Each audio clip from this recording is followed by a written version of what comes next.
Begitu kain putih disingkap, yang terlihat adalah rempah-rempah dan umbi-umbian, termasuk kunyit dan jahe. Seketika itu juga, Prabu Jayabaya mencabut keris dan membunuh Pertapa Sukesi, dan selanjutnya membunuh pula Endang atau asisten sang Pertapa. Kemudian tanpa memberi penjelasan, Prabu Jayabaya mengajak putranya pulang.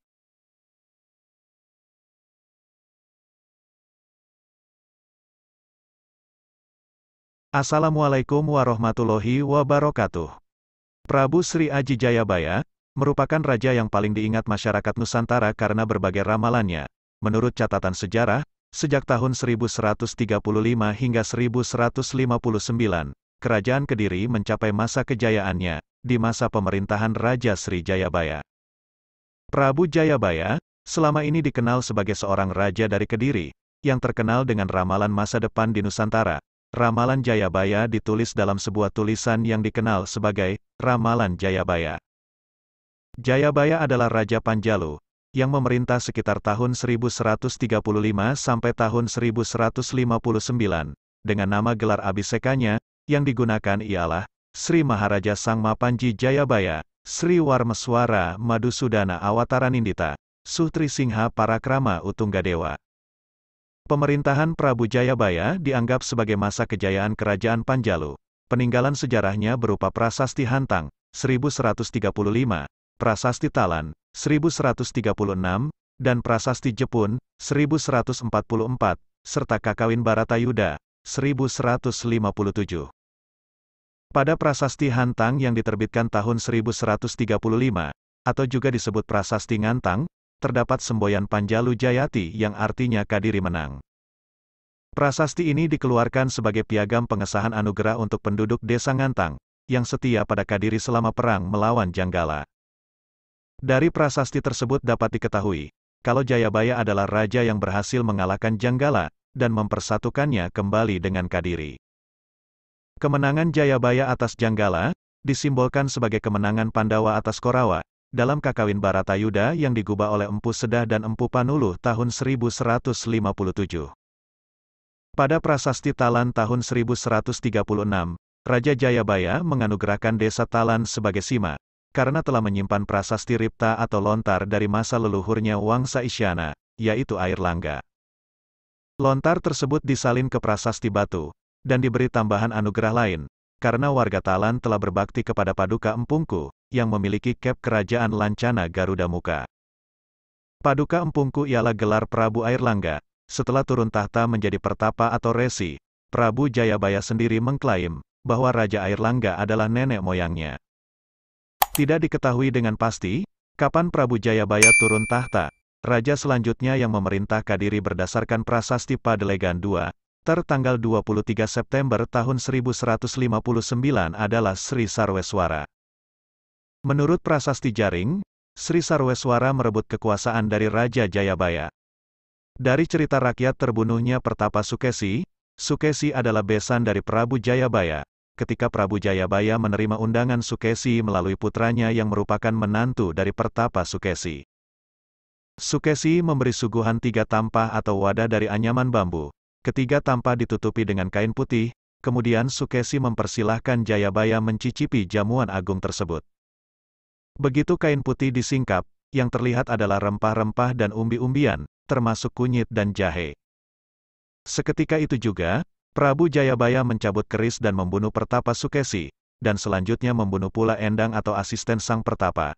Kemudian tanpa memberi penjelasan, Prabu Jayabaya mengajak putranya pulang. Setelah di istana, selama berhari-hari putra sang Prabu mengurung diri di kamar mogok makan, sampai kemudian Prabu Jayabaya menanyakan apa yang dipikirkan anaknya tersebut. Sang putra menyampaikan bahwa ayahnya sebagai raja telah berlaku tidak adil, dengan membunuh Sukesi yang merupakan ayah mertua. Bahkan tidak cuma itu, Endangnya juga dibunuh tanpa diadili, hanya karena menyuguhkan bumbu dapur sebagai jamuan. Jayabaya kemudian menjelaskan, bahwa kesalahan Sukesi sudah kelewat batas, sehingga agar kesalahannya tidak diteruskan, Endangnya juga harus dibunuh. Sang Prabu kemudian menjelaskan, tampah yang bundar adalah lambang dari dunia, serta rempah-rempah yang ada adalah segala kejadian yang akan terjadi di bumi Nusantara. Kemudian maksud dari ditutup kain putih adalah, semua kejadian itu tidak akan terjadi, bila seluruh penduduk Nusantara menjadi pertapa suci. Jayabaya menjelaskan, bahwa semua itu harus terjadi, mencegahnya terjadi adalah menentang kehendak Tuhan. Setiap uraian ini ditulis oleh putranya, dan dibukukan sebagai petunjuk apa yang akan terjadi di kemudian hari.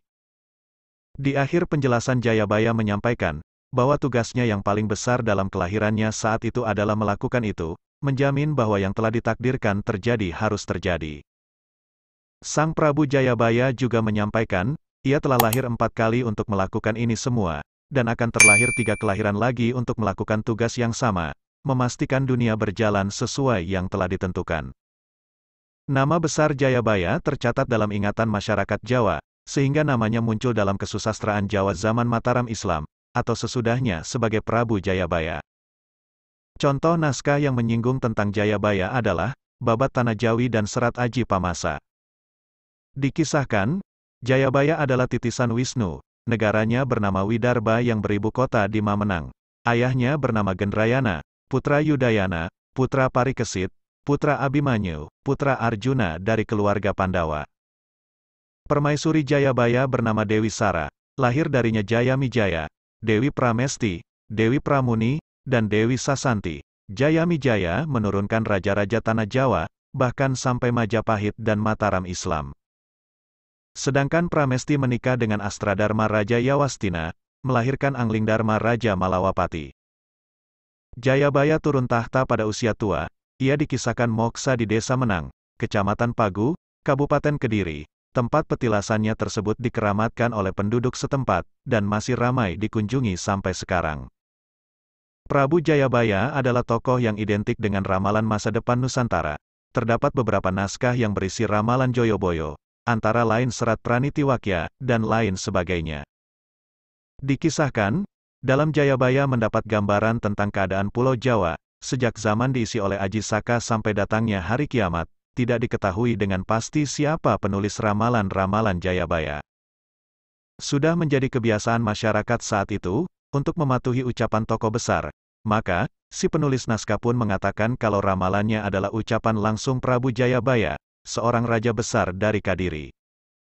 Tokoh pujangga besar, yang juga ahli ramalan dari Surakarta bernama Ranggawarsita, sering disebut sebagai penulis naskah-naskah ramalan Jayabaya. Akan tetapi, Ranggawarsita biasa menyisipkan namanya dalam naskah-naskah tulisannya, sedangkan naskah-naskah ramalan Jayabaya, pada umumnya bersifat anonim.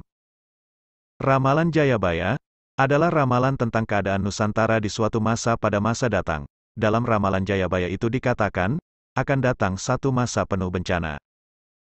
Gunung-gunung akan meletus, bumi berguncang-guncang, laut dan sungai akan meluap, ini akan menjadi masa penuh penderitaan, masa kesewenang-wenangan dan ketidakpedulian, masa orang-orang licik berkuasa, dan orang-orang baik akan tertindas. Tapi, setelah masa yang paling berat itu, akan datang zaman baru, zaman yang penuh kemegahan dan kemuliaan, zaman keemasan Nusantara, dan zaman baru itu akan datang setelah datangnya Sang Ratu Adil, atau Satria Piningit. Ramalan Jayabaya ditulis ratusan tahun yang lalu, oleh seorang raja yang adil dan bijaksana di Kadiri. Raja itu bernama Prabu Jayabaya, tahun 1135 sampai tahun 1159. Ramalannya kelihatannya begitu mengena, dan bahkan masih diperhatikan banyak orang ratusan tahun setelah kematiannya. Bung Karno pun juga merasa perlu berkomentar tentang ramalan ini. Tuan-tuan hakim, apakah sebabnya rakyat senantiasa percaya dan menunggu-nunggu datangnya Ratu Adil? Apakah sebabnya sabda Prabu Jayabaya sampai hari ini masih terus menyalakan harapan rakyat?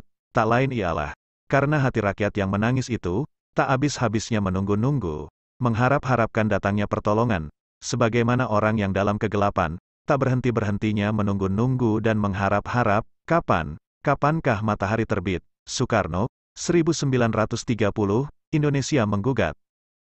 Ramalan Jayabaya ini memang lumayan fenomenal, banyak ramalannya yang bisa ditafsirkan mendekati keadaan sekarang, di antaranya. Datangnya bangsa berkulit pucat yang membawa tongkat, yang bisa membunuh dari jauh, dan bangsa berkulit kuning dari utara, atau zaman penjajahan.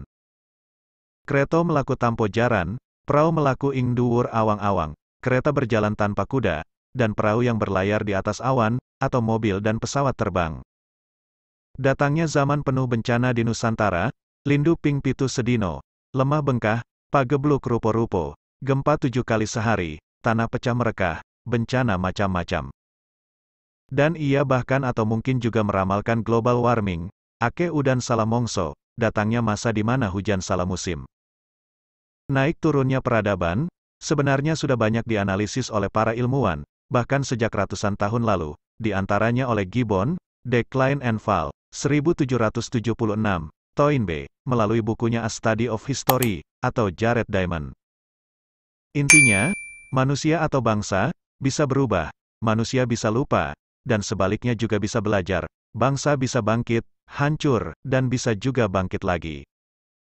Banyak juga teori tentang manusia-manusia istimewa, yang datang membawa perubahan, di dunia. Orang-orang itu sering disebut Promethean, diambil dari nama dewa Yunani Prometheus, yang memberikan api atau pencerahan pada manusia. Toynbee menamakannya creative minorities, tapi mereka bukan sekedar manusia-manusia ajaib, melainkan orang-orang yang memiliki kekuatan dahsyat, yaitu kekuatan ilmu, dan kecintaan pada bangsanya, sesama manusia, dan pada Tuhannya. Dan perhatikan lanjutan pidato Bung Karno ini. Selama kaum intelek Bumi Putra belum bisa mengemukakan keberatan-keberatan bangsanya, maka perbuatan-perbuatan yang mendahsyatkan itu, atau pemberontakan, adalah pelaksanaan yang sewajarnya dari kemarahan-kemarahan yang disimpan terhadap usaha bodoh memerintah rakyat, dengan tidak memperhatikan dengan sungguh-sungguh keinginan-keinginan dan kepentingan-kepentingan mereka. Satria Piningit adalah orang-orang yang peduli pada bangsanya, berilmu tinggi, dan telah memutuskan untuk berbuat sesuatu. Merekalah, dan hanya merekalah yang bisa melawan kehancuran, dan akhirnya membangkitkan peradaban. Di zaman kegelapan, selalu ada saja orang yang belajar, di antara banyak orang lupa, selalu ada saja orang baik, bahkan walau cuma satu orang. Kadang, kerusakan itu justru membakar jiwanya untuk berbuat sesuatu, belajar, berjuang, berkorban. Seperti Soekarno yang melihat bangsanya hancur, atau yang melihat bangsanya diinjak-injak, mereka lalu berjuang menyelamatkan bangsanya, Promethean, Ratu Adil yang mendatangkan zaman kebaikan. Ramalan Jayabaya mungkin bisa dipahami secara ilmiah, bahwa manusia dan peradaban memang selalu bisa bangkit, hancur, dan bangkit lagi. Dan mungkin karena Jayabaya menyadari manusia bisa lupa, dia sengaja menulis ini sebagai peringatan, agar manusia tidak lupa, dan itulah satu tanda kearifan Sang Prabu Jayabaya. Mungkin, ini juga dorongan pada manusia agar selalu berbesar hati, optimis, bahwa di saat yang paling berat sekalipun, suatu hari akhirnya akan datang juga masa kesadaran, masa kebangkitan besar, masa keemasan Nusantara. Kami mengucapkan banyak terima kasih kepada Anda yang telah menonton video ini. Sekian, dan wassalam.